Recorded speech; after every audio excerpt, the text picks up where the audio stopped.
कोनो गलती भइल बा तब से माफ कर दो। का कही तू ही बतावा।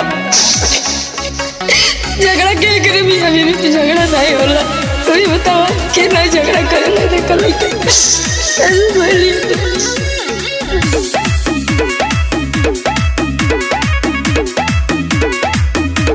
सभे लोग मारता ताना हो, निका नहीं लागता खाना हो, निका नहीं लागता खाना हो। सभे लोग मारता ताना हो, निका नहीं लागता खाना हो। हमरा नैना से लोरा खूब झरे, कहवा भूलैला बलमुआ आजा तू घरे। कहवा बिलैला सजनवा आजा तू घरे।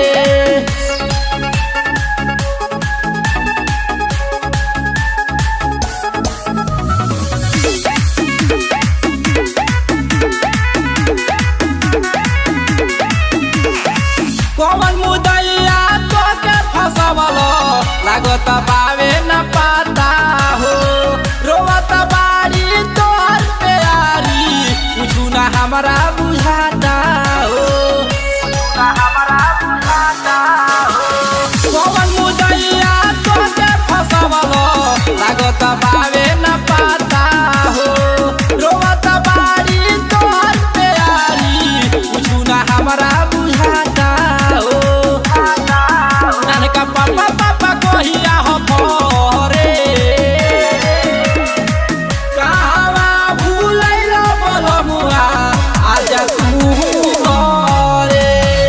कहवा बिलैला सजनवा आजा तू घरे।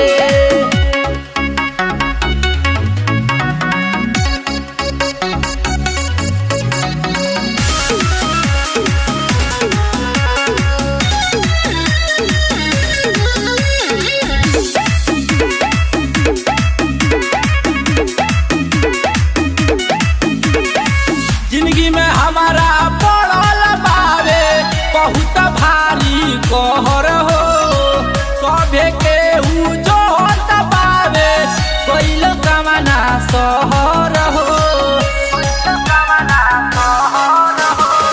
जिंदगी में हमारा पड़ल बावे बहुत भारी कहर हो।